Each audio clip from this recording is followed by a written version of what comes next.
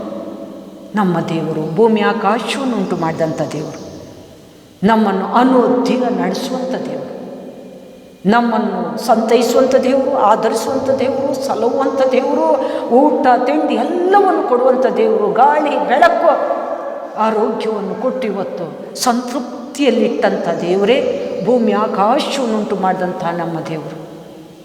ಅವರಿಗೆ ಪರಮಾತ್ಮ ಸೃಷ್ಟಿಯನ್ನು ಉಂಟು ಮಾಡಿದಂಥ ಕರ್ತ ಅಥವಾ ಕರ್ತನಾದ ಯೇಸು, ಹಾಗೇ ನಮ್ಮ ಪಾಪ ದ್ರೋಹಗಳ ನಿಮಿತ್ತ ಹಿಂದೆ ಮುಂದೆ ನೋಡದೆ ತನ್ನ ಪ್ರಾಣವನ್ನೇ ನಮಗೋಸ್ಕರ ಶಿಲುಬೆಯಲ್ಲಿ ಸಮರ್ಪಿಸಿ ಆ ಪರಿಶುದ್ಧ ರಕ್ತದಿಂದ ನಮ್ಮನ್ನು ಪಾವನ ಮಾಡಿ ಅವರ ಸಮಕ್ಷಮದಲ್ಲಿ ನಮ್ಮನ್ನು ನಿಲ್ಲಿಸುವುದರ ಮೂಲಕ ಆತನ ಸಾನ್ನಿಧ್ಯವನ್ನು ಪ್ರತಿದಿನ ಪ್ರವೇಶಿಸಲಿಕ್ಕಾಗುವ ಸಹಾಯ ಮಾಡಿದ ದೇವರೇ ನಮ್ಮ ಕರ್ತನಾದ ಯೇಸು. ಇದನ್ನು ನಾವು ತಿಳ್ಕೊಂಡಿದ್ದೇವೆ. ಹಾಗಿದ್ದರೆ ಪ್ರಥಮ ಮಾರ್ಗ ಮಾನಸಾಂತರಕ್ಕೆ ದೈವೋಕ್ತಿ. ಅಹಾಬನೇ ಹತ್ರ ದೈವೋಕ್ತಿ ಬರುವಾಗ ಅವನ ಗರ್ವ ಅದು ಇದು ಏನು ಅವನನ್ನು ದೇವರ ಕೃಪೆಯಿಂದ ಅಲ್ಲಾಡಿಸ್ಲಿಕ್ಕಾಗಿಲ್ಲ. ದೇವರ ಕೃಪೆನೇ ಅವನನ್ನು ಅಲ್ಲಾಡಿಸಿತ್ತು, ಕಂಪ್ಲೀಟ್ ಕರಗಿಸಿಬಿಟ್ಟಿತ್ತು. ಮೆಲ್ಟ್ ಆದ, ದೇವರನ್ನು ಕಂಡುಕೊಂಡ, ಬರಬೇಕಾದಂಥ ಕೇಡನ್ನು ದೂರ ಮಾಡಿದ. ಇದು ಪ್ರಥಮ ಒಂದು.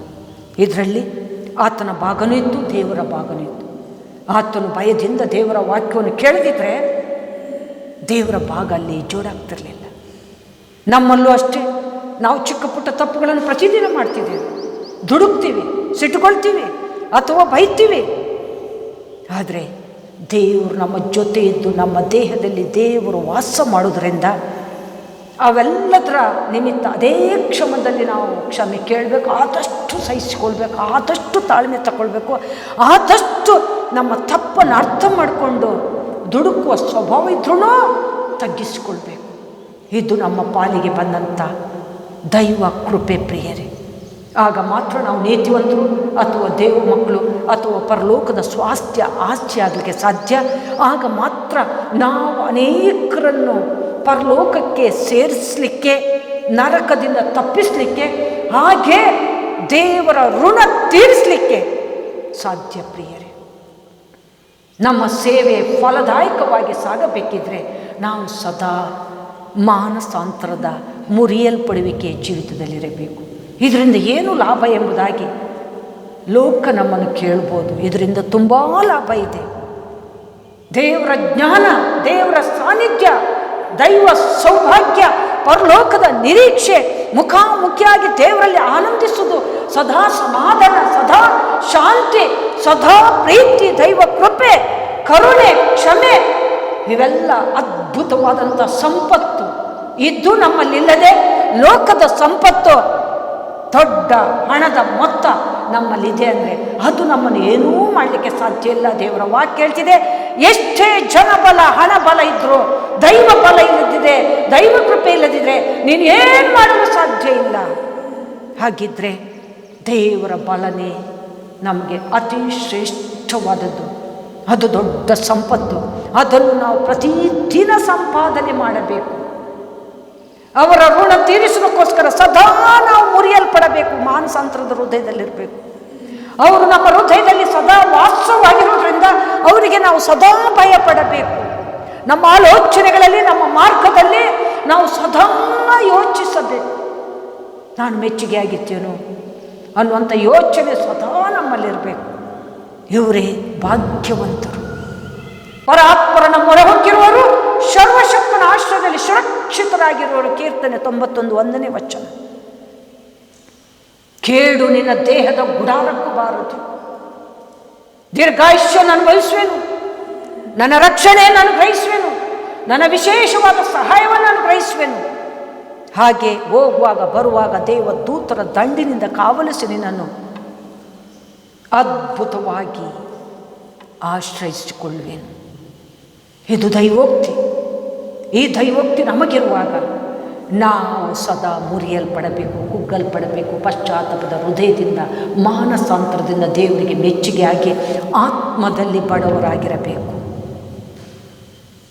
ಆತ್ಮದಲ್ಲಿ ಬಡವರಾಗಿರುವವರು ದೇವರಿಗೆ ಶ್ರೇಷ್ಠರು. ಅವರು ಒಣ ಹೆಮ್ಮೆ, ಉಬ್ಬು ಅಥವಾ ಗರ್ವ, ದುಡುಕಿನಿಂದ ಸಾಗೋರಲ್ಲ. ಆತ್ಮದಲ್ಲಿ ಸದಾ ಬಡವರಾಗಿರೋರು ಎಚ್ಚರಿಕೆ ಜೀವಿತದಲ್ಲಿರ್ತಾರೆ. ಅವರಲ್ಲಿ ಪರಿಶುದ್ಧಾತ್ಮ ಮೌನವಾಗಿ ಸಾಕ್ತಾ ಇರ್ತಾನೆ. ಅವರು ಏನೇ ಕೆಲಸ ಕಾರ್ಯ ಮಾಡಿದ್ರೂ ದೀರ್ಘಶಾಂತರಾಗಿ ಹಿಂದೆ ಮುಂದೆ ಯೋಚಿಸಿ ಮಾಡುವವರಾಗಿರ್ತಾರೆ. ಅವರೊಂದು ಹಾಡಾಡಿದ್ರು, ಅವರೊಂದು ತಾಳ ಹಾಕಿದ್ರು, ಅವರೊಂದು ಪ್ರಸಂಗ ಕೊಟ್ಟರು, ಅವರೊಂದು ಏನೇ ಮಾಡಿದ್ರು ಪರಿಶುದ್ಧಾತ್ಮನೇ ಅವರನ್ನು ಅದ್ಭುತವಾಗಿ ನಡೆಸಿಕೊಂಡು ಹೋಗಿ ಸಕಲ ಸತ್ಯತೆಗೆ ಸಾಗಿಸುವಂಥದ್ದಾಗಿದೆ. ಆದ್ದರಿಂದ ಅವರಿಗೆ ದೇವರ ದಯೆ ಜಾಸ್ತಿ. ಅವರು ದೇವರಿಗೆ ಪ್ರಿಯತಮರು. ಅವರು ದೇವರನ್ನು ಘನಪಡಿಸುವಾಗ ದೇವರು ಅವರ ಘನವನ್ನು ಸ್ವೀಕರಿಸ್ತಾರೆ. ಅವರ ಪಕ್ಕದಲ್ಲೇ ಇದ್ದು ಅವರಲ್ಲಿ ಸಂತೋಷಿಸ್ತಾರೆ. ಅದಕ್ಕೆ ಸಂತೋಷದಿಂದ, ಆರ್ಭಟದಿಂದ, ತುಂಬು ಹೃದಯದಿಂದ, ಮನಪೂರ್ವಕವಾಗಿ, ಹೃದಯಪೂರ್ವಕವಾಗಿ, ಅಂತರಾಳದಿಂದ ನಿನ್ನನ್ನು ನಾನು ಆರಾಧಿಸ್ತೇನೆ, ಘನಪಡಿಸ್ತೇನೆ ಎಂಬುದಾಗಿ ಹಿಂದಿನ ಭಕ್ತರು, ಸತ್ಯವೇದದ ಭಕ್ತರು, ಹಾಗೆ ನಾವುಗಳು ಹೇಳುವಂಥ ಮಾತಾಗಿದೆ. ಯಾಕಂದರೆ ಅಷ್ಟರ ಮಟ್ಟಿಗೆ ದೇವರ ಒಂದು ಅನುಭವವನ್ನು ನಾವು ಅನುಭವಿಸಿದ್ದೇವೆ. ಇನ್ನು ಎರಡನೇದಾಗಿ ನಾವು ನೋಡುವಾಗ ಆಡಿದ್ದನ್ನು ತಿರಸ್ಕರಿಸುವುದರ ಮೂಲಕ, ಆಡಿದ್ದನ್ನು ತಿರಸ್ಕರಿಸುವುದು ಅಂದರೆ ಯೋಬ 42:6 ವಚನದಲ್ಲಿ, ಆದ ಕಾರಣ ಆಡಿದ್ದನ್ನು ತಿರಸ್ಕರಿಸಿ ನಾನು ಪಶ್ಚಾತ್ತಾಪಪಟ್ಟು ಮಾನಸಾಂತರಕ್ಕೆ ಸಾಗುತ್ತೇನೆ ಎಂಬುದಾಗಿ ಹೇಳ್ತಾನೆ.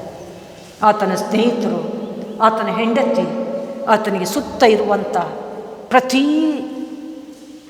ಒಂದು ಜನ ಸಮೂಹ ಆತನನ್ನು ಕುಕ್ಕಿ ಕುಕ್ಕಿ ಕುಕ್ಕಿ ನೋವು ಮಾಡುವಾಗ ತನ್ನ ಹೆಂಡತಿ ಸಮೇತ ನಿನ್ನ ನೀತಿ ಹೆಚ್ಚಾಯಿತು, ದೇವರನ್ನು ಶಪಿಸಿ ಸಾಯು ಎಂದಾಗ, ಇದ್ದ 10 ಮಕ್ಕಳು ಒಮ್ಮೆಲೆ ಸತ್ತು ಹೋದಾಗ, ಇದ್ದ ಎಲ್ಲ ಆಸ್ತಿ ಪಾಸ್ತಿ ಅಥವಾ ಆತನಿಗಿದ್ದಂಥ ಎಲ್ಲ ಸೌಕರ್ಯ ದೂರವಾದಾಗ ಈತನು ಕಂಗಾಲಾಗಿ ದೇವರಿಗೆ, ಯಾಕೆ ಸ್ವಾಮಿ ನಾನಂಥ ತಪ್ಪೇನು ಮಾಡಿದೆ?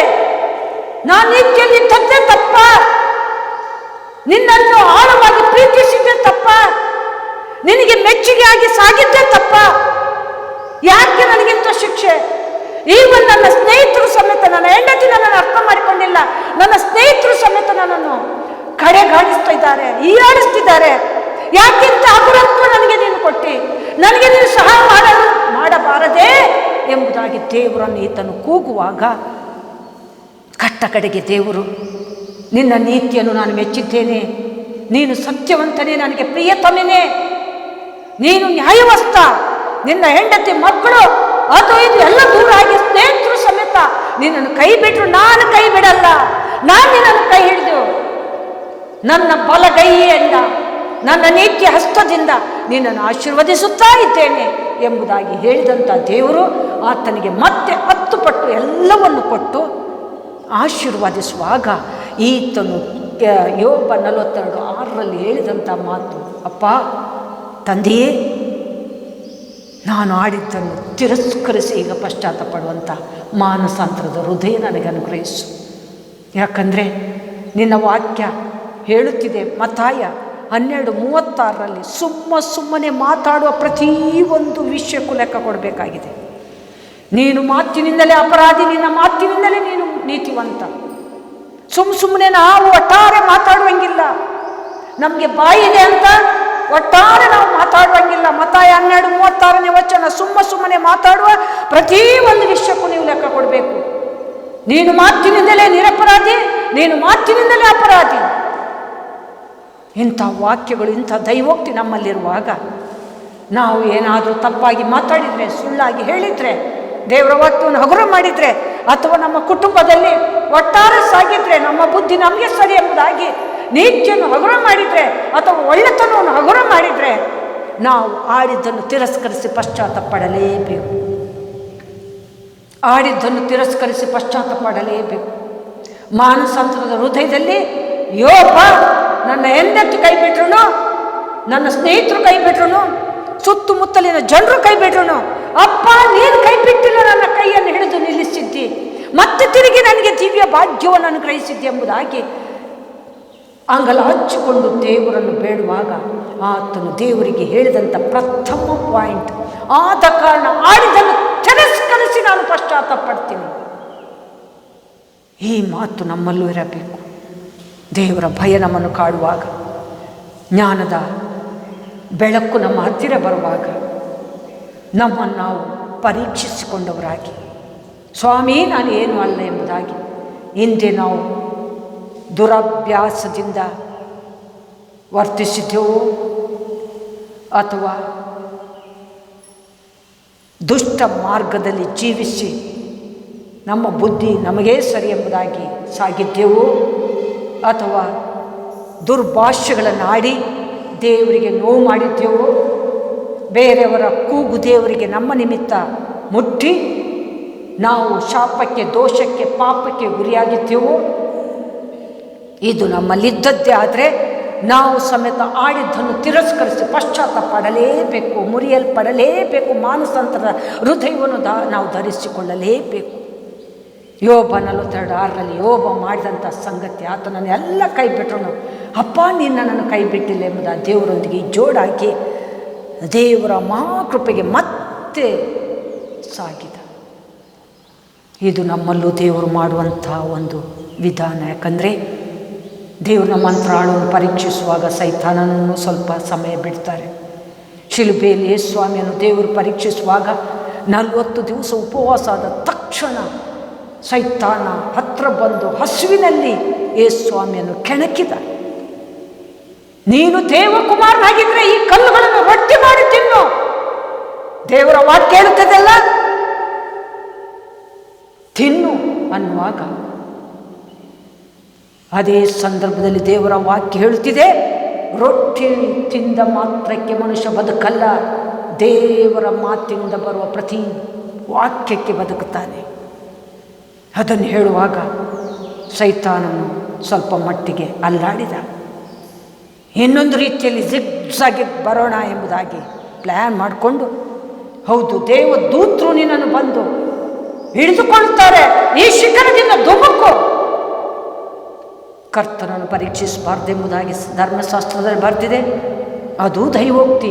ನಿನ್ನ ಮಾತಿಗೆ ಬೆಲೆ ಕೊಡಲ್ಲ, ದೇವರ ಮಾತಿಗೆ ಬೆಲೆ ಕೊಡುತ್ತೇನೆ ಎಂಬುದಾಗಿ ಸೈತಾನನನ್ನು ಯೇಸು ಸ್ವಾಮಿ ಅಲ್ಲಾಡಿಸ್ಲಿಕ್ಕೆ ಶುರು ಮಾಡಿದರು. ಗಂಭೀರವಾಗಿ, ದೀರ್ಘಶಾಂತನಾಗಿ, ತಾಳ್ಮೆಗೆಡದೆ, ಭಯಭಕ್ತಿಯಿಂದ, ದೇವರ ಮೇಲಿನ ಪ್ರೀತಿಯಿಂದ. ಮತ್ತೆ ಮೂರನೇದಾಗಿ ಹತ್ರ ಬಂದ, ಸಕಲ ಸೌಭಾಗ್ಯವನ್ನು ಕೊಡ್ತೀನಿ, ಜಸ್ಟ್ ನನಗೆ ನಮಸ್ಕಾರ ಹೊಡಿ. ಆತನಿಗೆ ಗೊತ್ತಿತ್ತು ನಮಸ್ಕಾರ ಹೊಡೆದ್ರೆ ನಾನೇ ದೇವರಾಗ್ತೀನಿ ಎಂಬುದಾಗಿ. ಆದರೆ ನಮ್ಮ ಕರ್ತನಾದಂಥ ಯೇಸು, ಸೃಷ್ಟಿಯನ್ನು ಉಂಟು ಮಾಡಿದಂಥ ಸರ್ವೇಶ್ವರನ ಏಕೈಕ ಪುತ್ರ, ಅದಕ್ಕೆ ಅವರಿಗೆ ಕರ್ತ ಎನ್ನುವಂಥ ಹೆಸರು ಬಂತು, ಕರ್ತನಾದ ಯೇಸು ಎನ್ನುವಂಥ ಹೆಸರು ಬಂತು. ಆ ಕರ್ತನಿಗೆ ಸಕಲವೂ ತಿಳಿದಿದೆ. ಯಾರು ನನ್ನನ್ನು ಪರೀಕ್ಷಿಸ್ತಾರೆ, ಯಾರು ಯಾವ ರೀತಿಯಲ್ಲಿ ನನ್ನನ್ನು ಮೋಸಕ್ಕೆ, ಬಲೆಗೆ ಸಿಕ್ಕಿಸ್ತಾರೆ ಎನ್ನುವ ಸಕಲ ಜ್ಞಾನವನ್ನು ಹೊಂದಿದಂಥ ಕರ್ತನಾದ ಯೇಸು ಹೇಳಿದಂಥ ಮಾತು, ಕರ್ತನೊಬ್ಬನಿಗೆ ಅಡ್ಡ ಬಿದ್ದು ಆರಾಧಿಸಬೇಕೆಂಬುದಾಗಿ ಧರ್ಮಶಾಸ್ತ್ರದಲ್ಲಿ ಬರೆದಿದೆ. ಕರ್ತನೊಬ್ಬನಿಗೆ ಅಡ್ಡ ಬಿದ್ದು ಆರಾಧಿಸುವ ಹೊರತು ನಿನಗೆಲ್ಲ, ಸೈತಾನನಿಂದ ತೊಲಗಿ ಹೋಗು. ಯೇಸು ಸ್ವಾಮಿ ಗದರಿಸಿ ತೊಲಗಿ ಹೋಗುವನ್ನು ಅವನು ಓಡಿ ಹೋದ. ಹಾಗೆ ನಮ್ಮ ಜೀವಿತದಲ್ಲೂ ಶೋಧನೆಗಳು ಮತ್ತು ಅಂತರಾಳವನ್ನು ಪರೀಕ್ಷಿಸುವಂಥ ಪರಿಸ್ಥಿತಿಗಳು ಬರುತ್ತೆ. ಅಬ್ರಾಹ್ಮನನ್ನು ದೇವರು ಪರೀಕ್ಷಿಸುವಾಗ 100 ವರ್ಷದಲ್ಲಿ ಮಗನನ್ನು ಕೊಟ್ಟಂಥ ದೇವರು ಈಗ ಈ ಮಗನನ್ನು ಕೇಳುತ್ತಿದ್ದಾರೆ ಅಂದರೆ ನಾನು ದೇವರಿಗೆ ಸಮರ್ಪಿಸಲೇಬೇಕೆಂಬುದಾಗಿ ನಂಬಿಕೆಯಿಂದ ಸಮರ್ಪಿಸಿದ. ದೇವರೊಂದು ಕುರಿಮರಿಯನ್ನು ಎಬ್ಬಿಸಿ ಆ ಮಗುವನ್ನು ಮತ್ತೆ ತಿರುಗಿ ಇಸಾಕನನ್ನು ಅಬ್ರಾಮನಿಗೆ ಕೊಟ್ಟರು. ಅಬ್ರಾಮನ ನಂಬಿಕೆ ಅಂಥದ್ದು ನೋಡಿ. ನಮ್ಮ ನಂಬಿಕೆಯೂ ಹಂಗಿರಬೇಕು. ಅಂತರಂಗವನ್ನು ಪರೀಕ್ಷಿಸುವಾಗ ಅಬ್ರಾಮನಾಗೆ, ಯೇಸ್ವಾಮಿಯಾಗೆ, ಅನೇಕ ಸತ್ಯವೇದದ ಭಕ್ತರಾಗೆ ನಾವು ಗಟ್ಟಿಯಾಗಿ ದೈವೋಕ್ತಿಯನ್ನೇ ನಿಂತು ಸ್ಥಿರವಾಗಿ ಭದ್ರವಾಗಿ ಬಂಡೆಯಂತೆ ಸಾಗುವಾಗ ದೈವ ಅಂಶ ಸಕಲವು ನಮ್ಮದಾಗುತ್ತೆ ಅನ್ನೋದ್ರಲ್ಲಿ ಸಂಶಯನೇ ಇಲ್ಲ.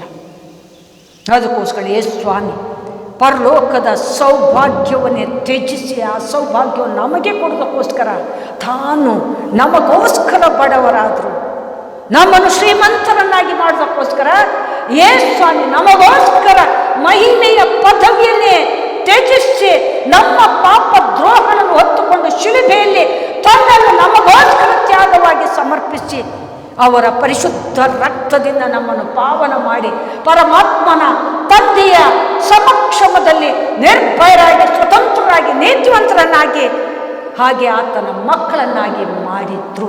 ಇದು ಅದ್ಭುತವಾದ ಸತ್ಯ ಮರ್ಮ. ಇದನ್ನು ತಿಳ್ಕೊಂಡವನು, ಇದನ್ನು ಗ್ರಹಿಕೆಗೆ ತಂದವನು ಭಾಗ್ಯವಂತ, ಪರಲೋಕದ ಸ್ವಾಸ್ಥ್ಯ ಆಸ್ತಿ ಎಂಬುದಾಗಿ ದೇವರ ವಾಕ್ಯ ಹೇಳ್ತಿದೆ. ಹೀಗೆ ಆಡಿದನ್ನು ತಿರಸ್ಕರಿಸುವ ಮೂಲಕ ಮಾನಸಾಂತರಕ್ಕೆ ಬರುವುದು ಇನ್ನೊಂದು ಮಾರ್ಗ. ಮತ್ತೊಂದು ಮಾರ್ಗವನ್ನು ನಾವು ನೋಡುವಾಗ ಅದು ಲೂಕ 15:18 ವಚನ. ಒಬ್ಬನಿಗೆ 2 ಮಕ್ಕಳಿದ್ರು. ಅದರಲ್ಲಿ ಕಿರಿಮಗ ತಂದೆಗೆ ನೋವು ಮಾಡಿ ಆಸ್ತಿಯನ್ನು ಕಿತ್ತುಕೊಂಡು ಹೋಗಿ ದೂರ ಹೋಗಿ ಪಟಿಂಗನಾಗಿ ಜೀವಿಸಿದ. ಪಡ್ಕೊಂಡು ಹೋದಂಥ ಎಲ್ಲ ಆಸ್ತಿಯನ್ನು ಸ್ನೇಹಿತರಿಗೆ ಕುಡಿಯುವುದಕ್ಕೆ, ಕೆಟ್ಟದಕ್ಕೆ ಎಲ್ಲವನ್ನು ಮಾರಿ ಭಿಕ್ಷುಕನಾಗಿ ಹೊಟ್ಟೆಗೆ ಊಟ ಇಲ್ಲದೆ ಹಂದಿ ತಿನ್ನುವ ಕೂಳನ್ನು ತಿಂದು ಬದುಕಿದ. ಅಂಥ ಸಂದರ್ಭದಲ್ಲಿ ನನಗೆ ಈ ಸ್ಥಿತಿ ಯಾಕೆ ಬಂತು ಎಂಬುದಾಗಿ ಯೋಚಿಸುವ ಶಕ್ತಿ ಅವನಿಗೆ ಸಿಕ್ಕಿತ್ತು. ಯಾಕಂದರೆ ಅವನ ತಂದೆ, ಅವನ ಅಣ್ಣ ಒಳ್ಳೆಯವರಾಗಿದ್ದರು. ತಂದೆ ದುಃಖಿಸ್ತಿದ್ರು, ನನ್ನ ಮಗ ನಮ್ಮ ಕುಟುಂಬ ಬಿಟ್ಟು ಹೋದ, ದಾರಿ ತಪ್ಪಿದ, ಈತನಿಗೆ ಏನು ಮಾಡುವುದು ಎಂಬುದಾಗಿ ದುಃಖಿಸುತ್ತಾ ಪ್ರಾರ್ಥಿಸ್ತಿದ್ರು ತಂದೆ. ಆ ಪ್ರಾರ್ಥನೆಯ ಫಲವಾಗಿ ಆ ಮಗನಿಗೆ ಅಲ್ಪ ಸ್ವಲ್ಪ ಈ ಸ್ಥಿತಿ ಬರಲಿಕ್ಕೆ ನನಗೆ ಕಾರಣ ಏನು? ನನ್ನ ಅವಿವೇಕತನದಿಂದ, ನಾನು ತಂದೆಯಿಂದ ಅರ್ಧಾಂಶ ಆಸ್ತಿಯನ್ನು ಹೊಡ್ಕೊಂಡು ಬಂದು ಪಟಿಂಗನಾಗಿ ಜೀವಿಸಿದ್ರಿಂದ ಇದನ್ನು ತಿಳ್ಕೊಂಡಂತ ನಾನು ಪಶ್ಚಾತ್ತಾಪ ಪಡಲೇಬೇಕು, ಮುರಿಯಲ್ಪಡಲೇಬೇಕು. ಮುರಿಯಲ್ಪಟ್ಟ ಸಾಲದು, ಇದನ್ನು ಯೋಚಿಸಿದ ಸಾಲದು, ಕ್ರಿಯೆಯಲ್ಲಿ ಇದನ್ನು ನಾನು ಮಾಡಿ ತಂದೆ ಬಳಿಗೆ ಹೋಗಿ ತಂದೆ ಹತ್ರ ಪಾಪವನ್ನು ಒಪ್ಪಿಕೊಂಡು ಪರಲೋಕದ ದೇವರಿಗೆ ಮೆಚ್ಚುಗೆಯಾಗಿ ಮಗನಾಗಿ ನಾನು ಜೀವಿಸಿ ಪರಿಶುದ್ಧ ಜೀವಿತವನ್ನು ಮಾಡಬೇಕೆಂಬುದಾಗಿ ಅಲ್ಪ ಸ್ವಲ್ಪ ಯೋಚಿಸಿದ. ಯೋಚಿಸುವಾಗಲೇ ದೇವರ ಭಾಗ ಈತನ ಹತ್ರ ಬಂತು. ದೇವರ ಭಾಗ ಮನುಷ್ಯನ ಭಾಗ ಮಿಶ್ರವಾಗುವಾಗ ಮಾತ್ರ ಮಾನಸಾಂತರಕ್ಕೆ ಮಾರ್ಗ. ದೇವರ ಭಾಗ ಈತನ ಹತ್ರ ಬರುವಾಗ, ಈತನು ಪಶ್ಚಾತ್ತಾಪ ಪಡುವಾಗ, ಮುರಿಯಲ್ಪಡುವಾಗ, ಭಯ ಪಡುವಾಗ, ದೇವರ ಭಾಗನೂ ಈತನ ಹತ್ರ ಬರುವಾಗ ಅಲ್ಲೇ ಕೂತಿಲ್ಲ, ಓಡಿ ಬಂದು, ಅಪ್ಪ ನಿನ್ನ ಮುಂದೆಯೂ ಪರಲೋಕದ ದೇವರ ಮುಂದೆಯೂ ನಾನು ದೊಡ್ಡ ಪಾಪಿ, ನಿನ್ನ ಮಗನೆನಿಸಿಕೊಳ್ಳಿಕ್ಕೂ ನನ್ನಲ್ಲಿ ಯೋಗ್ಯತೆ ಇಲ್ಲ, ನಿನ್ನ ಆಳುಗಳಲ್ಲಿ ನನ್ನನ್ನು ಒಬ್ಬನಂತೆ ಸೇರಿಸು ತಂದೆಯೇ ಎಂಬುದಾಗಿ ಕೈ ಜೋಡಿಸಿಕೊಂಡು ಅಪ್ಪನಿಗೆ ಹೇಳುವಾಗ ಅಪ್ಪ ಕರುಣಿಸಿ ಕ್ಷಮಿಸಿ ಅಪ್ಪಿಕೊಂಡು ಕೊಬ್ಬಿದ ಕುರಿಯನ್ನು ಅಡಿಗೆಗೆ ಕೊಯ್ಯಿಸುವ ಮೂಲಕ ಔತಣ ಸಿದ್ಧ ಮಾಡಿ, ಕಾಲಿಗೆ ಜೋಡಿರಲಿಲ್ಲ, ಮೈಗೆ ಬಟ್ಟೆ ಇರಲಿಲ್ಲ, ಎಲ್ಲವನ್ನು ಕೊಡಿಸುವ ಮೂಲಕ ಅದ್ಭುತವಾದ ಪ್ರೀತಿಯನ್ನು ಕಳಕೊಂಡ, ತಪ್ಪಿ ಹೋದ, ದುರ್ಮಾರ್ಗದಲ್ಲಿದ್ದ, ನಷ್ಟ ಮಾಡಿದ್ರೂ ತಂದೆಗೆ ಬೈದ್ರೂ ತಂದೆಯ ಪ್ರೀತಿ, ಈತನ ಮಾನಸಾಂತರ ದೇವರ ಪರಿಶುದ್ಧತೆಗೆ ಮೂಲವಾಯಿತು. ಇಲ್ಲಿ ಈತನು ತನ್ನ ಒಂದು ಅಯೋಗ್ಯತೆಯನ್ನು ಗ್ರಹಿಸಿಕೊಂಡದಕ್ಕೆ ನಿಜವಾಗಲೂ ಪಶ್ಚಾತ್ತಾಪದ ಮಾನಸಾಂತರ ಪಡುವಂಥ ಒಂದು ಕೃಪೆ, ದೇವರ ಭಾಗ ಸೇರಿ ಅಯೋಗ್ಯನಲ್ಲ ಯೋಗ್ಯನೆನ್ನುವಂಥ ಮಹಾಕೃಪೆಗೆ ಬಂದ. ಅಯೋಗ್ಯತೆಯನ್ನು ನಮ್ಮದು ಅಯೋಗ್ಯತೆಯನ್ನು ಗ್ರಹಿಸುವ ಮೂಲಕನೂ ನಾವು ಮಾನಸಾಂತರಕ್ಕೆ ಮಾರ್ಗವಾಗಿ ಮಾರ್ಪಡಬಹುದು. ಪ್ರತಿದಿನವೂ ನಮ್ಮ ಅಯೋಗ್ಯತೆ ಏನಿದೆ, ಆಡಿದ್ದನ್ನು ತಿರಸ್ಕರಿಸಿ ನಾವು ಮಾನಸಾಂತರ ಪಡಬೇಕು. ಅಯೋಗ್ಯತೆಯನ್ನು ಎಣಿಸಿಕೊಳ್ಳಬೇಕು. ದೈವೋಕ್ತಿಯನ್ನು ಪಠಣ ಮಾಡ್ತಾನೇ ಇರಬೇಕು. ಆ ಅಯೋಗ್ಯತೆಯನ್ನು ಗ್ರಹಿಸುವ ಮೂಲಕ ಆ ಪಾಪಿಷ್ಟ ಮಾನಸಾಂತರ ಹೊಂದಿ ದೇವರ ಕೃಪೆಗೆ ಪಾತ್ರನಾದ. ಅದೇ ಲೂಕ 15:18 ಇನ್ನೊಂದು ಸಂಗತಿಯನ್ನು ನಾವು ನೋಡಬಹುದು. ಆ ಪಾಪಿಷ್ಟ ಮಾಡಿದ್ದು ತನ್ನ ಪಾಪವನ್ನು ಅಪ್ಪನ ಜೊತೆ ಬಾಯ್ಬಿಟ್ಟು ಒಪ್ಪಿ, ನಿನ್ನ ಮಗನೆನಿಸಿಕೊಳ್ಳಿಕ್ಕೂ ಯೋಗ್ಯತೆ ನನ್ನಲ್ಲಿಲ್ಲ ಅಂತ ಪಾಪವನ್ನು ಒಪ್ಪಿಕೊಂಡು ತನ್ನನ್ನು ತಗ್ಗಿಸುವಾಗ, ಮುರಿಸುವಾಗ ಮಾನಸಾಂತರಕ್ಕೆ ಒಂದು ಮಾರ್ಗವಾಗಿರುತ್ತೆ. ಅಯೋಗ್ಯತೆಯನ್ನು ಗ್ರಹಿಸಿಕೊಂಡಾಗ ಮಾನಸಾಂತರಕ್ಕೆ ಮಾರ್ಗ ತೆರೆಯಲ್ಪಡುತ್ತೆ. ಹಾಗೆ ದೈವೋಕ್ತಿಯನ್ನು ಸ್ವೀಕರಿಸುವಾಗ, ಆಡಿದ್ದನ್ನು ತಿರಸ್ಕರಿಸಿ ಪಶ್ಚಾತ್ತಾಪಡುವಾಗ ಮಾನಸಾಂತರಕ್ಕೆ ಮಾರ್ಗಗಳು ಓಪನ್ ಆಗುತ್ತೆ. ಪ್ರತಿದಿನ ಮಾನಸಾಂತರಕ್ಕೆ ಮಾರ್ಗಗಳು ಓಪನ್ ಆಗುವಾಗ ಅದನ್ನು ಅನುಭವಿಸುತ್ತಾ ನಮ್ಮನ್ನು ಶುದ್ಧ ಮಾಡುತ್ತಾ ದೇವರಿಗೆ ಮೆಚ್ಚುಗೆ ಆದಂಥ ಹೂಗಳಾಗಿ ಅರಳಿ ರಾಯಭಾರಿಗಳಾಗಿ ಅನೇಕರನ್ನು ನರಕದಿಂದ ತಪ್ಪಿಸುವ ಕೆಲಸ, ಸೇವೆಗೆ ನಾವು ಪ್ರಥಮ ಸ್ಥಾನ ಕೊಡಬೇಕು. ಹೀಗೆ ಆ ಒಂದು ಕಿರಿಮಗ ಅಯೋಗ್ಯನಾಗಿ ಜೀವಿಸಿರು, ಯೋಗ್ಯನಾದ ಪಾತ್ರೆಯಾದ.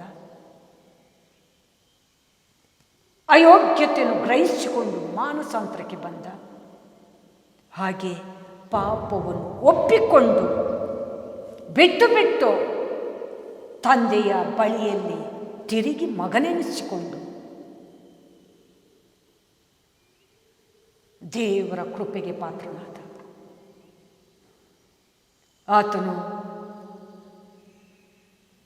ಪಾಪವನ್ನು ಒಪ್ಪಿಕೊಂಡು ತಂದೆಯ ಪ್ರೀತಿಗೆ, ಔತಣಕ್ಕೆ, ಸಕಲ ಸೌಭಾಗ್ಯಕ್ಕೆ ಪಾತ್ರನಾಗುವಾಗ ಅಣ್ಣನಿಗೆ ಕಿರಿಕಿರಿ ಆಯಿತು, ಮತ್ಸರಾಯಿತು. ನೇರವಾಗಿ ಬಂದು ಇಷ್ಟೊತ್ತು ನಿನ್ನ ಜೊತೆ ಆಳಿನಂತೆ ದುಡಿದು ಎಲ್ಲ ರೀತಿಯಲ್ಲೂ ನಾನು ನಿನ್ನನ್ನು ಪ್ರೀತಿಸಿ ಸನ್ಮಾನಿಸಿರುವಾಗ, ನಿನ್ನ ಹಿರಿ ಮಗನಿಗೆ ಯೋಗ್ಯನಾಗಿ ನಡೆದಿರುವಾಗ, ತಪ್ಪು ಮಾಡಿದವನಿಗೆ ಔತಣ ನನಗೇನೂ ಇಲ್ಲ, ಇದೇನು ನಿನ್ನ ನ್ಯಾಯ ಎಂಬುದಾಗಿ ಹಿರಿ ಮಗ ಅಪ್ಪನಿಗೆ ಕೇಳುವಾಗ ಅಪ್ಪ ಹೇಳಿದಂಥ ಸಮಾಧಾನದ ಮಾತು, ಮಗನೇ ನನ್ನದೆಲ್ಲವೂ ನಿನ್ನದೇ. ಇವನು ತಪ್ಪಿ ಹೋಗಿದ್ದ, ದುಷ್ಟನಾಗಿ ಬದುಕಿದ, ಇವನನ್ನು ಸರಿಪಡಿಸಬೇಕೆಂಬುದಾಗಿ ಹಗಲೂ ರಾತ್ರಿ ಕೊರಗುತ್ತಾ ಚಿಂತೆ ಮಾಡುತ್ತಾ ದುಃಖಿಸ್ತಾ ಪ್ರಾರ್ಥಿಸಿದೆ. ಅದರ ಫಲ ಇದು. ಅವನನ್ನು ಮಾತ್ರ ತಾತ್ಸಾರ ಮಾಡೋದು ಬೇಡ. ನೀನು ಅವನ ಜೊತೆ ಇದ್ದು ಇಬ್ಬರೂ ಪ್ರೀತಿಯಿಂದ ಬಾಳ್ರಿ ಅನ್ನುವಂಥ ಆ ಮಮತೆಯ ಕರೆಯನ್ನು, ಪ್ರೀತಿಯನ್ನು ಅಪ್ಪ ಎರಡೂ ಮಕ್ಕಳಿಗೆ ತೋರ್ಪಡಿಸಿ ಇವೆಲ್ಲವೂ ನಿಮ್ಮದೇ ಎಂಬುದಾಗಿ ಕೊಟ್ಟಂಥ ಸಂದರ್ಭ ನಿಜವಾಗಲೂ ಮಾನಸಾಂತರ ಹೃದಯಕ್ಕೆ ಅದ್ಭುತವಾದಂಥ ಒಂದು ಸಾಕ್ಷಿ. ಹೀಗೆ ಲೂಕ 15:18 ಆ ಕಿರಿಮಗ ಪಾಪವನ್ನು ಒಪ್ಪಿಕೊಂಡದ್ದು ಮತ್ತೆ ಅಯೋಗ್ಯತೆಯನ್ನು ಗ್ರಹಿಕೆಗೆ ತಂದು ದೇವರ ಪರಿಶುದ್ಧ ವ್ಯಕ್ತಿಯಾಗಿ ಮಾರ್ಪಟ್ಟದಕ್ಕೆ ಸದೃಶ್ಯನಾದ. ಇದು ಒಂದು ಮಾನಸಾಂತರಕ್ಕೆ ಮಾರ್ಗ ಪ್ರಿಯರೇ. ಹಾಗೆ ಪಾಪವನ್ನು ಅರಿಕೆ ಮಾಡುವಂಥದ್ದು. ದಾನಿಯೇಲ 9:3 ಓದುವಾಗ ದಾನಿಯೇಲನು ಪಾಪ ಒಪ್ಪಿಕೊಳ್ಳೋದು ಬೇರೆ, ಒಪ್ಪಿಕೊಳ್ಳೋದಂದರೆ ಬಾಯಿ ಬಿಟ್ಟು ಪಾಪವನ್ನು ಹೇಳುವುದು. ದೇವರ ಮುಂದೆ ಇರ್ಬೋದು, ಮನುಷ್ಯರ ಮುಂದೆ ಇರ್ಬೋದು, ಅಪ್ಪನ ಮುಂದೆ ಇರ್ಬೋದು, ಸ್ನೇಹಿತರ ಮುಂದೆ ಇರ್ಬೋದು, ಗಂಡ ಹೆಂಡತಿಯರ ಅಥವಾ ಮಕ್ಕಳ ಮುಂದೆ ಪಾಪವನ್ನು ಬಾಯಿ ಬಿಟ್ಟು ಹೇಳುವಂಥದ್ದು. ಆವಾಗ ನಮಗೆ ನೆಮ್ಮದಿ, ಆವಾಗ ನಮಗೆ ಕ್ಷಮೆ, ಆವಾಗ ನಮಗೆ ಆಶೀರ್ವಾದ, ಆವಾಗ ನಾವು ಮನಸ್ಸಿನಲ್ಲಿ ಶುದ್ಧರಾಗಿ ದೇವ ಮಕ್ಕಳಾಗ್ತೇವೆ. ಅದು ಯಥಾರ್ಥತೆಯ ಲಕ್ಷಣ. ಯಥಾರ್ಥರ ಮೇಲೆ ದೇವರ ಕೃಪೆ ಕಟಾಕ್ಷ ಸದಾ ಇರುತ್ತೆ. ಇನ್ನು ಪಾಪ ಅರಿಕೆ ಮಾಡೋದು ಬೇರೆ. ದಾನಿಯೇಲ ಪಾಪವನ್ನು ಹೇಗೆ ಅರಿಕೆ ಮಾಡಿದ ನೋಡ್ರಿ.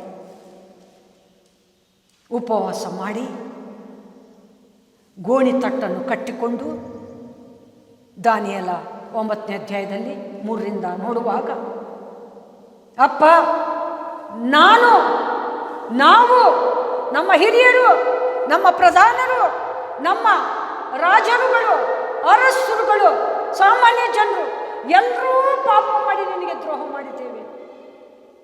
ನಾವು ಮಾಡಿದ ಪಾಪದ ದ್ರೋಹದ ನಿಮಿತ್ತ ಸರಿಯಾಗಿ ನಾವು ನಿನ್ನಿಂದ ಶಿಕ್ಷೆ ಹೊಂದುತ್ತಾ ಇದ್ದೇವೆ.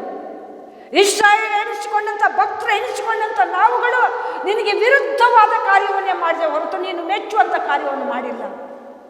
ಆದ ಕಾರಣ ನಮಗೆ ಶಿಕ್ಷೆ ಇದು ಪಕ್ಕ, ನೀನು ಕೊಟ್ಟದ್ದು ಸರಿಯಾಗಿದೆ.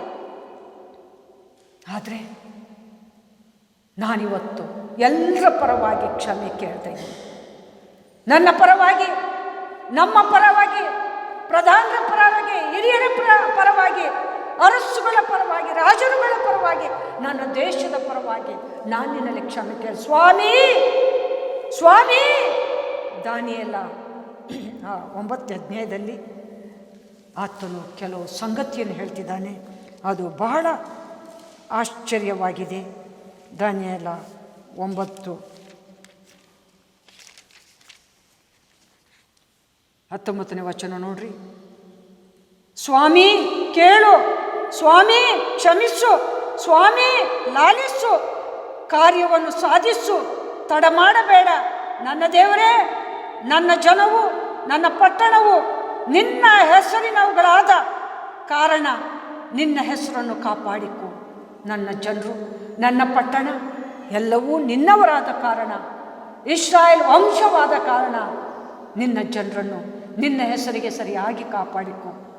ಹಾಗೆ ನಾನು ಬಾಯಿ ಬಿಟ್ಟು ಬೇಡಿಕೊಂಡು ನನ್ನ ಮತ್ತು ನನ್ನ ಜನರಾದ ಇಸ್ರಾಯೇಲರ ಪಾಪವನ್ನು ಅರಿಕೆ ಮಾಡುತ್ತಾ ನನ್ನ ದೇವರ ಪವಿತ್ರ ಪರ್ವತದ ವಿಷಯವಾಗಿ ನನ್ನ ದೇವರಾದ ಯೆಹೋವನಿಗೆ ಭಿನ್ನವಿಸಿ ಪ್ರಾರ್ಥಿಸುತ್ತಿರುವಾಗಲೇ ಮೊದಲು ನನ್ನ ಕನಸಿನಲ್ಲಿ ಕಂಡ ಗಬ್ರಿಯೇಲನೆಂಬ ಪುರುಷನು ಆಶುರನಾಗಿ ಹಾರಿ ಬಂದು ಸಂಧ್ಯಾ ನೈವೇದ್ಯ ಸಮಯದಲ್ಲಿ ನನ್ನನ್ನು ಸೇರಿ ನನ್ನೊಂದಿಗೆ ಹೀಗೆ ಮಾತಾಡಿ ಉಪದೇಶಿಸಿದ್ದು ಏನೆಂದರೆ, ದಾನಿಯೇಲನೇ, ನಿನಗೆ ಜ್ಞಾನ ಬೋಧನೆ ಮಾಡುವುದಕ್ಕೆ ಈಗ ಬಂದೆನು. ನಿನ್ನ ವಿಜ್ಞಾಪನೆಯ ಆರಂಭದಲ್ಲೇ ದೇವರ ಅಪ್ಪಣೆಯಾಯಿತು. ಅದನ್ನು ನಿನಗೆ ತಿಳಿಸಲು ಇಲ್ಲಿಗೆ ಬಂದಿದ್ದೇನೆ. ನೀನು ದೇವರಿಗೆ ಅತೀ ಪ್ರಿಯನು. ಈ ದೈವೋಕ್ತಿಯನ್ನು ಯೋಚಿಸು, ಈ ದರ್ಶನವನ್ನು ಗ್ರಹಿಸಿಕೊ. ಅಧರ್ಮವನ್ನು ಕೊನೆಗಾಣಿಸುವುದು, ಪಾಪಗಳನ್ನು ತೀರಿಸುವುದು, ಅಪರಾಧಗಳನ್ನು ನಿವಾರಿಸುವುದು, ಸನಾತನ ಮಾರ್ಗವನ್ನು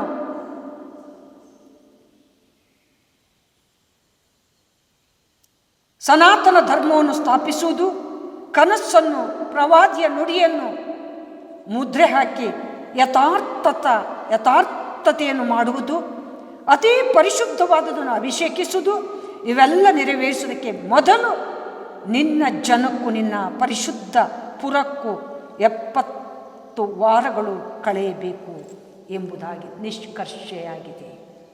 ಇದು ಗಬ್ರಿಯೇಲ್ ಎನ್ನುವ ದೂತನ ಮೂಲಕ ದಾನಿಯೇಲನಿಗೆ ದೇವರು ನುಡಿದಂಥ ದೈವೋಕ್ತಿ.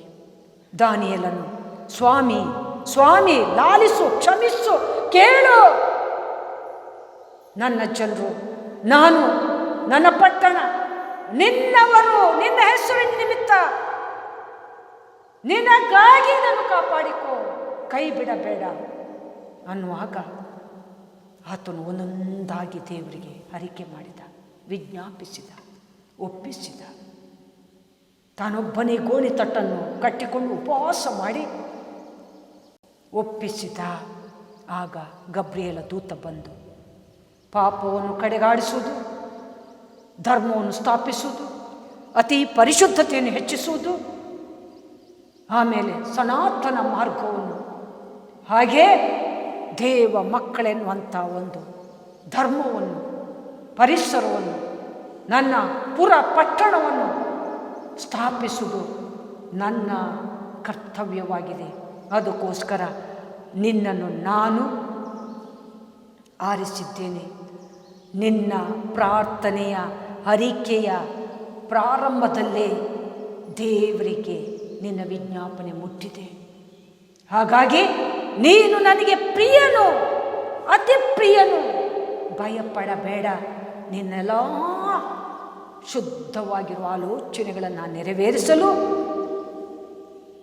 70 ವಾರಗಳು ಬೇಕು. ಇದು ದೈವ ನಿಷ್ಕರ್ಷೆ ಒಡಂಬಡಿಕೆ ಎಂಬುದಾಗಿ ಗಬ್ರಿಯಲ ದೂತ ದಾನಿಯೇಲನಿಗೆ ಹೇಳುವಾಗ ದಾನಿಯೇಲ ಸಂತೋಷಪಟ್ಟು ಹರಿಕೆಯನ್ನು ನಿಲ್ಲಿಸಿ ಎಬ್ಬಿ ಸಮಾಧಾನವಾಗಿ ಊಟ ಮಾಡುತ್ತಾನೆ.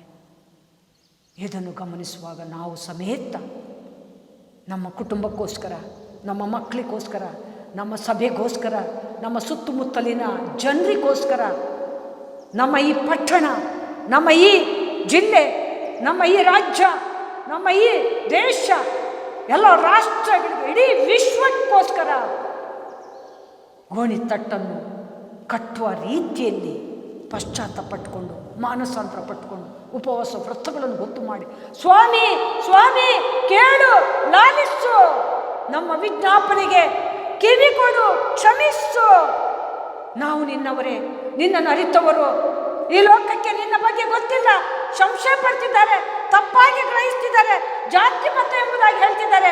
ಗೊತ್ತಿಲ್ಲದೆ ಅವರು ಮಾಡುತ್ತಿರುವ ಎಲ್ಲ ತಪ್ಪುಗಳನ್ನು ಕ್ಷಮಿಸಿ ನಮ್ಮಂತೆ ಅವರನ್ನು ಕರುಣಿಸುವ ಮೂಲಕ, ಕ್ಷಮಿಸುವ ಮೂಲಕ ನಿನ್ನ ಮಕ್ಕಳಾಗುವ ಭಾಗ್ಯ, ಪರಲೋಕದ ಮೇಲನ ಅದ್ಭುತವಾದಂಥ ಜೀವವುಳ್ಳ ಜ್ಞಾನವನ್ನು ಕೊಟ್ಟು ಅವರನ್ನು ಸತ್ಯತೆಗೆ ನಡೆಸಿ ನಮ್ಮಂತೆ ಅವರನ್ನು ನಿನ್ನ ಮಕ್ಕಳಾಗುವಂಥ ಭಾಗ್ಯಕ್ಕೆ ಸಾಗಿಸು ಎನ್ನುವಂಥ ಪ್ರಾರ್ಥನೆ ನಮ್ಮ ಕುಟುಂಬಕ್ಕೋಸ್ಕರ, ನಮ್ಮ ನೆರೆಹೊರೆಗೋಸ್ಕರ, ನಮ್ಮ ಸಭೆಗೋಸ್ಕರ, ಎಲ್ಲ ಭಕ್ತ ಸಭೆಗೋಸ್ಕರ ನಾವು ಪ್ರಾರ್ಥಿಸಿದ್ದೇ ಆದರೆ, ಮಾನಸಾಂತರ ಪಟ್ಟದ್ದೇ ಆದರೆ ಎಲ್ಲರನ್ನು ಪರಲೋಕಕ್ಕೆ ಸೇರಿಸುವ ಮಹಾಭಾಗ್ಯ ನಮಗೆ ಸಿಗುತ್ತೆ.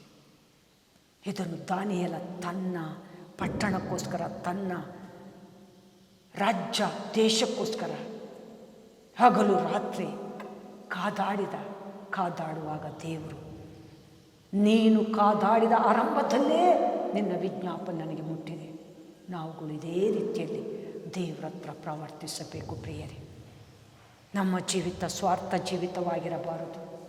ಬರೀ ಉಣ್ಣೋದು, ತಿನ್ನೋದು, ಅಥವಾ ನಾಳೆ ನಾವೇನು ಮಾಡೋದು, ಎಷ್ಟು ಆಸ್ತಿ ಮಾಡೋದು, ಎಷ್ಟು ಸೈಟ್ ತಗೊಳ್ಳೋದು, ಎಷ್ಟು ಮನೆ ಕಟ್ಟೋದು, ಅಥವಾ ಏನೇನು ಮಾಡೋದು ಅನ್ನುವಂಥ ಚಿಂತನೆಯಲ್ಲಿ ಸ್ವಾರ್ಥ ಜೀವಿತ ಮಾಡೋದು ಬಿಟ್ಟು, ದೇವರು ಚಿತ್ತವಿದ್ದರೆ ದೇವರು ಕೊಡ್ತಾರೆ. ನಾವಾಗಿ ಅದನ್ನು ಬಯಸೋದು ಬೇಡ. ಎಷ್ಟೋ ಜನರು ಸೈಟ್ ತಗೊಳ್ಳಿ ಅಂದರು, ನಾನು ಒಂದು ದಿನವೂ ಮನಸ್ಸು ಮಾಡಿಲ್ಲ. ಯಾಕಂದರೆ ದೇವರು ನಮಗೆ ಕೊಟ್ಟಿದ್ದಾರೆ. ಮಿಕ್ಕಾದ ಆಶೆ ನಾವು ಬರೋದಾದರೆ ಅದು ದುರಾಶೆ ಆಯಿತು. ಅದು ನಮ್ಮಲ್ಲಿ ನಿಲ್ಲುವಂಥದ್ದಲ್ಲ. ಅದು ಒಂದು ಹಾಸ್ಪಿಟ್ಲಿಗೆ ಅಥವಾ ಇನ್ನಿತರ ಸಂಗತಿಗೆ ಹೋಗುವಂಥದ್ದು, ನಷ್ಟವಾಗುವಂಥದ್ದು. ಹಾಗೆ ಸ್ವಾರ್ಥರಹಿತ ಜೀವಿತ ಮಾಡಲಿಕ್ಕೆ ನಾವು ಬದುಕುವರಾಗಿರಬೇಕು. ಯಾಕಂದರೆ ನಾವು ದೇವ ಮಕ್ಕಳು, ಅದಕ್ಕೋಸ್ಕರ ಕರೆಯಲ್ಪಟ್ಟವರು, ಅದಕ್ಕೋಸ್ಕರ ಪ್ರತ್ಯೇಕಿಸಲ್ಪಟ್ಟವರು. ನಮ್ಮನ್ನು ಜನ ಎಷ್ಟೇ ಅವಹೇಳನ ಮಾಡಲಿ, ನಾವು ಅದಕ್ಕೆ ತಲೆ ಕೆಡಿಸ್ಕೊಳ್ಳೋದು ಬೇಡ. ಜನ ಎಷ್ಟೇ ಏನೋ ಒಂದು ಕುತಂತ್ರ ಮಾಡ್ತಾರೆ ಎಂಬುದಾಗಿ ಹೇಳಿ ಅದಕ್ಕೆ ತಲೆ ಕೆಡಿಸ್ಕೊಳ್ಳೋದು ಬೇಡ.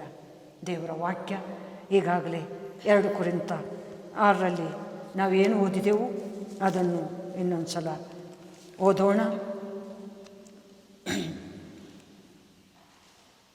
ಶುದ್ಧ ಮನಸ್ಸು, ಜ್ಞಾನ, ದೀರ್ಘಶಾಂತಿ, ದಯೆ, ಪವಿತ್ರಾತ್ಮ, ತಾಳ್ಮೆ, ಕಪಟವಿಲ್ಲದ ಪ್ರೀತಿ, ಸತ್ಯವಾಕ್ಯ, ದೇವರ ಮಹತ್ವ ಇವುಗಳಿಂದ ಕೂಡಿದವರಾಗಿದ್ದೇವೆ. ಎಡಬಲಗೈಯಲ್ಲಿ ನೀತಿ ಎಂಬ ಆಯುಧಗಳನ್ನು ಧರಿಸಿಕೊಂಡರೂ ಮಾನ, ಅವಮಾನ, ಕೀರ್ತಿ, ಅಪಕೀರ್ತಿಗಳನ್ನು ಹೊಂದಿದವರೂ ಆಗಿದ್ದೇವೆ. ಮೋಸಗಾರರೆನಿಸಿಕೊಂಡರೂ ಜನರ ದೃಷ್ಟಿಗೆ ಸತ್ಯವಂತರಾಗಿ ದೇವರ ದೃಷ್ಟಿಯಲ್ಲಿದ್ದೇವೆ. ಅಜ್ಞಾತರು ಎಣಿಸಿಕೊಂಡರೂ ದೇವರ ದೃಷ್ಟಿಯಲ್ಲಿ ವಿಜ್ಞಾತರಾಗಿದ್ದೇವೆ. ಸಾಯುವವರಾಗಿ ತೋರಿಸಿದರೂ ಬದುಕುವವರಾಗಿದ್ದೇವೆ. ಶಿಕ್ಷೆ ಹೊಂದುವವರಾಗಿದ್ದರೂ ಕೊಲ್ಲಲ್ಪಡದವರಾಗಿದ್ದೇವೆ.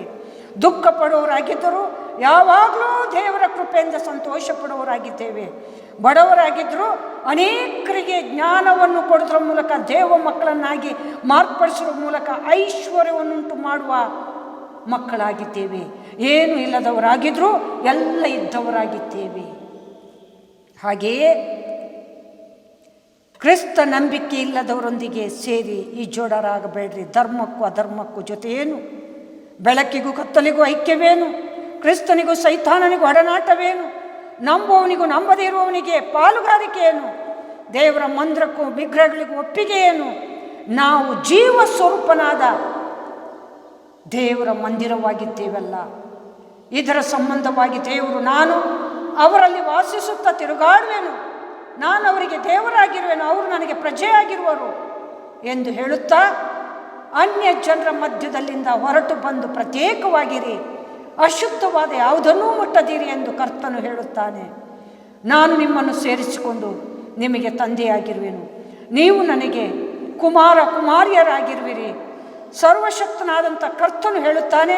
ಪ್ರಿಯರೇ, ಈ ವಾಗ್ದಾನಗಳು ನಮಗಿರುವುದರಿಂದ ನಾವು ಶರೀರಾತ್ಮಕ ಕಲ್ಮಶಗಳನ್ನು ತೊಲಗಿಸಿ ನಮ್ಮನ್ನು ಶುಚಿ ಮಾಡಿಕೊಂಡು ದೇವರ ಭಯದಿಂದ ಕೂಡಿದವರಾಗಿ ಪವಿತ್ರತ್ವವನ್ನು ಪ್ರತಿದಿನ ಸಿದ್ಧಿಗೆ ತರುವುದಕ್ಕೆ ಪ್ರಯತ್ನಿಸೋಣ. ದೇವರು ನಮಗೆ ಕೊಟ್ಟಿರುವಂಥ ಅಪ್ಪಣೆಯ ಮಾತುಗಳು. ಪ್ರತಿದಿನ ಪವಿತ್ರತ್ವವನ್ನು ಸಿದ್ಧಿಗೆ ತರಲಿಕ್ಕೆ ಪ್ರಯತ್ನಿಸ್ತಿದ್ದೆವು. ಪಶ್ಚಾತ್ತಾಪದಿಂದ ವಿಧದಲ್ಲಿ ಹೊಂದಿದ ಮೇಲೆ ದೇವ ಮಕ್ಕಳಾಗಿ ದೇವರ ಸಾನ್ನಿಧ್ಯ, ದೇವರ ಮಂದಿರದಲ್ಲಿದ್ದು ದೇವರನ್ನೇ ಮಂದಿರದೊಳಗೆ ಸೇರಿಸಿಕೊಂಡು ಆತ್ಮದಲ್ಲಿ ದೇವರನ್ನು ಆರಾಧಿಸುತ್ತಾ ಅನೇಕರನ್ನು ಆತ್ಮದಲ್ಲಿ ಆರಾಧಿಸೋಕ್ಕೋಸ್ಕರ ಜೀವವುಳ್ಳ ದೇವರ ಪರಿಚಯವನ್ನು ನಾವು ಮಾಡಿಕೊಂಡವರು ಆಗಿ ಜೀವಿಸುವಾಗ ನಮ್ಮನ್ನು ನಾವು ಪ್ರತಿದಿನ ಪವಿತ್ರತ್ವವನ್ನು ಸಿದ್ಧಿಗೆ ತರುವುದಕ್ಕೋಸ್ಕರ ಪ್ರಯತ್ನಿಸಬೇಕು. ನಮ್ಮ ಬಾಯಲ್ಲಿ ಸುಳ್ಳಾಗಲಿ, ವಂಚನೆಯ ಮಾತಾಗಲಿ, ಅವರಿವರನ್ನು ದ್ವೇಷಿಸುವ ಲಕ್ಷಣವಾಗಲಿ, ಮತ್ಸರವಾಗಲಿ, ತಾಳ್ಮೆ ಇಲ್ಲದ ಕೆಲಸವಾಗಲಿ, ಗುಡುಗುತ್ತಿರುವ ಅಥವಾ ದುರುಗುಟ್ಟುವ ಅಥವಾ ಅಬ್ಬರಿಸುವ ಮಾತುಗಳಾಗಲಿ ಅಥವಾ ಸುಮ್ಮನೆ ಮಾತಾಡುವ ಲಕ್ಷಣಗಳಾಗಲಿ ನಮ್ಮಲ್ಲಿರಬಾರದು. ಅವೆಲ್ಲ ಶರೀರಾತ್ಮಕ ಲಕ್ಷಣಗಳು ಅಥವಾ ಸೈತಾನನ ಲಕ್ಷಣಗಳು. ಹರಟೆ ಹೊಡೆಯುವವರ ಜೊತೆ ಕೂತುಕೊಂಡು ಹರಟೆ ಹೊಡೆಯಬಾರದು. ಲೋಕದಿಂದ ಪ್ರತ್ಯೇಕಿಸಲ್ಪಡಬೇಕು. ದೇವ ಮಕ್ಕಳೆಲ್ಲಿದ್ದಾರ ಅವರ ಜೊತೆ ಇಜ್ಜೋಡಾಗುತ್ತೆ. ನಮ್ಮ ಭಕ್ತಿಯನ್ನು ವೃದ್ಧಿ ಮಾಡ್ತಾ ಇರಬೇಕು. ನಾವು ದೇಶಗೆಟ್ಟವರಲ್ಲ, ಬಡವರಾಗಿದ್ದರೂ ಅನೇಕರನ್ನು ಐಶ್ವರ್ಯಕ್ಕೆ, ಪರಲೋಕಕ್ಕೆ ನಡೆಸುವವರು, ಜ್ಞಾನಕ್ಕೆ ನಡೆಸುವವರು. ಈ ರೀತಿಯಲ್ಲಿ ಧರ್ಮಕ್ಕೂ ಅಧರ್ಮಕ್ಕೂ, ಕತ್ತಲಿಗೂ ಬೆಳಕಿಗೂ, ಸೈತಾನನಿಗೂ ದೇವರಿಗಿರುವ ವ್ಯತ್ಯಾಸವನ್ನು ನಾವು ಕಂಡುಕೊಂಡದ್ರಿಂದ, ನಾವು ದೇವ ಮಕ್ಕಳಾದದ್ರಿಂದ, ಪರಲೋಕದ ಸ್ವಾಸ್ಥ್ಯವಾದದ್ರಿಂದ ಪ್ರತಿದಿನ ದೇವರಿಗೆ ಮೆಚ್ಚುಗೆಯಾಗಿ ಪರಿಶುದ್ಧತೆಯನ್ನು ಕಾಪಾಡಿಕೊಂಡು ಪ್ರಯಾಸ ಪಡಬೇಕೆಂಬುದಾಗಿ. ಆದ್ದರಿಂದ ನಿಮ್ಮಲ್ಲಿರುವಂಥ ತ್ಯಾಗಮಯ ಜೀವಿತ, ಶುದ್ಧ ಜೀವಿತ, ದೀರ್ಘ ಶಾಂತಿ, ಪವಿತ್ರಾತ್ಮನ ಕಪಟವಿಲ್ಲದ ಪ್ರೀತಿ, ಸತ್ಯವಾಕ್ಯ, ದೇವರ ಮಹತ್ವ ಇವೆಲ್ಲ ನಿಮ್ಮಲ್ಲಿರುವುದರಿಂದ ಬಹು ತಾಳ್ಮೆಯನ್ನು ತೋರ್ಪಡಿಸುತ್ತಾ ದೇವರಿಗೋಸ್ಕರ, ಇತರಿಗೋಸ್ಕರ, ದೇವರ ಋಣ ತೀರಿಸೋಕ್ಕೋಸ್ಕರ ಜೀವಿಸಿರಿ. ಇದಕ್ಕೋಸ್ಕರ ನಾವು ಕರೆಯಲ್ಪಟ್ಟವರು. ಇದನ್ನು ದಾನಿಯೇಲ ತನ್ನ ಜನರಿಗೋಸ್ಕರ, ತನ್ನ ದೇಶಕ್ಕೋಸ್ಕರ, ತನ್ನ ಕುಟುಂಬಕ್ಕೋಸ್ಕರ, ತನಗೋಸ್ಕರ, ಸುತ್ತಮುತ್ತಲಿನ ತನ್ನ ಪರಿಹಾರಕ್ಕೋಸ್ಕರ, ಪ್ರಾಯಸ್ಥರಿಗೋಸ್ಕರ, ಅವರ ದೇಶದ ಅರಸುಗಳಿಗೋಸ್ಕರ ಅಂಗಲಾಚಿಕೊಂಡು ಸ್ವಾಮಿ ಸ್ವಾಮಿ ಸ್ವಾಮಿ ಎಂಬುದಾಗಿ ಕಾಡಿದ, ಬೇಡಿದ, ಲಾಲಿಸು, ಕ್ಷಮಿಸು, ನಿನ್ನ ಹೆಸರಿನ ನಿಮಿತ್ತ ನಮ್ಮನ್ನು ಉಳಿಸು ಎಂಬುದಾಗಿ ಮೊರೆ ಹೋದ. ಇದು ನಿಜವಾದಂಥ ಹರಿಕೆ ಬೇರೆ, ಪಾಪದ ಒಪ್ಪಿಸುವಿಕೆ ಬೇರೆ, ಪಾಪದ ಹರಿಕೆ ಬೇರೆ. ಇದನ್ನು ದಾನಿಯೇಲ ಮಾಡಿದ. ದಾನಿಯೇಲ 9:3-4 ವಚನ, ದಾನಿಯೇಲ 9:19 ವಚನದಲ್ಲಿ ನಾವು ನೋಡಬಹುದು. ಹಾಗೆ ಪಾಪದ ಪ್ರಕಟಣೆ ಬೇರೆ, ಪಾಪವನ್ನು ಒಪ್ಪುವುದು ಬೇರೆ, ಪಾಪವನ್ನು ಹರಿಕೆ ಮಾಡೋದು ಬೇರೆ. ಎಲ್ಲರ ನಿಮಿತ್ತ ದೇವರಿಗೆ ಒಪ್ಪಿಸುವುದು. ಒಪ್ಪುವುದಂದರೆ, ಪಾಪವನ್ನು ಒಪ್ಪುವುದಂದರೆ ನಾವು ಮಾಡಿದ ತಪ್ಪನ್ನು ಒಪ್ಪಿಕೊಂಡು ಬಿಟ್ಟು ಬಿಡುವುದು. ಅದನ್ನು ದೇವರ ಮುಂದೆ, ಸ್ವಾಮಿ ಇದಿರುವಾಗ ನಾನು ನರಳುತ್ತಿದ್ದೆ, ಅದನ್ನು ನಿನಗೆ ಒಪ್ಪಿಸಿ ಬಿಟ್ಟಾಗ ನಾನು ಹಗೂರ ಸಮಾಧಾನವಾಗಿದ್ದೇನೆ ಎಂಬುದು ದಾವೀದ ಹೇಳಿದ. ದಾವೀದ ತನ್ನನ್ನು ತಗ್ಗಿಸಿಕೊಂಡದ್ರಿಂದ ವಿಶೇಷವಾದ ಕೃಪೆಗೆ ಮತ್ತೆ ತಿರುಗಿ ರಾಜನ ಪಟ್ಟಕ್ಕೆ ಬಂದ. ಈಗ ಪಾಪದ ಪ್ರಕಟಣೆ.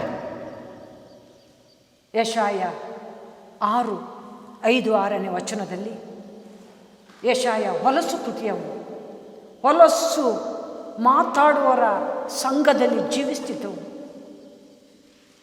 ಅವನ ಸುತ್ತಮುತ್ತ ಎಲ್ಲರೂ ದುರ್ಭಾಷೆ ಮಾತಾಡುವವರು, ಹೊಲಸು ಮಾತಾಡುವವರು. ಅವನು ಸಮೇತ ಅವರು ಹೊಲಸ್ಸಿನಿಂದ ಇವನಿಗೆ ಬೈಯುವಾಗ ತಡ್ಕೊಳ್ಳಿಕ್ಕಾಗದೆ, ನಾನು ಪವಿತ್ರನಾಗಿದ್ದನು, ಹೊಲಸ್ಸಿಲ್ಲವನಾಗಿದ್ದನು, ನಿಮ್ಮಿಂದ ಇಂಥ ಮಾತುಗಳು ಕೇಳಬೇಕಾ ಎಂಬುದಾಗಿ ಅವರಿಗೆ ಇವನು ಸಮೇತ ದುರ್ಭಾಷೆಯಿಂದ ಚುಚ್ಚಲಿಕ್ಕೆ ಕುಕ್ಕಲಿಕ್ಕೆ ಹೋಗ್ತಿದ್ದ. ಯಾಕಂದರೆ ಅಂಥವರ ಮಧ್ಯದಲ್ಲಿ ಈತನು ವಾಸ ಮಾಡ್ತಿದ್ದ. ಈತನು ಅವ್ರ ಜೊತೆ ಸೇರಿ ಹಾಳಾಗ್ತಿದ್ದ. ಅದಕ್ಕೆ ದೇವರು ಹೇಳಿದ್ದು, ಲೋಕದಿಂದ ಅಂಥವರ ಸಂಸರ್ಗದಿಂದ ಪ್ರತ್ಯೇಕವಾಗಿರಿ. ನೀವು ದೇವ ಮಕ್ಕಳು, ಅಂಥವ್ರ ಜೊತೆ ಜೋಡಾಗಬೇಡ್ರಿ, ಅವರ ಪದ್ಧತಿಗಳನ್ನು ಅನುಸರಿಸಬೇಡ್ರಿ, ಪ್ರತ್ಯೇಕಿಸಲ್ಪಡ್ರಿ ಎಂಬುದಾಗಿ ದೇವರು ಹೇಳಿದ್ದು. ಇದನ್ನು ಯೆಶಾಯನು ಮಾಡಲಿಕ್ಕಾಗಿಲ್ಲ. ಯಾಕಂದರೆ ಅವನಿಗೆ ಆ ಜನರು ಬೇಕಿತ್ತು. ಅಂಥ ಟೈಮಲ್ಲಿ ಈತನಿಗೆ ಒಳಗೆ ಒಂದು ಭಾರ ಇತ್ತು. ನಾನು ನೀತಿಯಲ್ಲಿದ್ರೂ ಇವರ ಜೊತೆ ಸೇರಿ ನಾನು ಹಾಳಾದೇನಲ್ಲ, ಇವರನ್ನು ನೀತಿ ತರಬೇಕು, ದೇವ ಮಕ್ಕಳನ್ನಾಗಿ ಮಾರ್ಪಡಿಸಬೇಕೆಂಬುದಾಗಿ ಆಶೆ ಪಟ್ಟರು. ಇವರು ನನ್ನ ಮಹತ್ತಿಗೆ ಬೆಲೆ ಕೊಡ್ತಾ ಇಲ್ಲ, ನನ್ನ ಪ್ರವಾದನೆಗೆ ಬೆಲೆ ಕೊಡ್ತಾ ಇಲ್ಲ, ನಾನೊಬ್ಬ ದೇವ ಸೇವಕ ಎಂಬುದಾಗಿ ನನ್ನನ್ನು ಇವರು ಗ್ರಹಿಸ್ತಾನೇ ಇಲ್ಲ. ಎಂಥ ದುರದೃಷ್ಟ ಎಂಬುದಾಗಿ ತನ್ನನ್ನು ತಾನೇ ತಿಳಿದುಕೊಂಡು ಆತನು ದೇವರ ಹತ್ರ ಪ್ರಾರ್ಥಿಸುವಾಗ ದೇವರು, ಈಗೋ ನಿನ್ನ ಪಾಪಕ್ಕೆ ಪ್ರಾಯಶ್ಚಿತ್ತವಾಯಿತು, ಈಗೋ ನಿನ್ನ ತುಟಿಯನ್ನು ಕೆಂಡದಿಂದ ಮುಟ್ಟಿಸಿ ನಿನ್ನ ಪಾಪವನ್ನು ದೂರ ಮಾಡಿ ಅಶುದ್ಧವಾದ ದುರ್ಭಾಷೆಗಳನ್ನೆಲ್ಲ ಸಂಪೂರ್ಣ ಕ್ಷಮಿಸಿ ನಿನ್ನ ಪಾಪಕ್ಕೆ ಪ್ರಾಯಶ್ಚಿತ್ತ ಮಾಡಿ ನಿನ್ನನ್ನು ದೊಡ್ಡ ಪ್ರವಾದಿಯನ್ನಾಗಿಂದು ನೇಮಿಸಿದ್ದೇನೆ.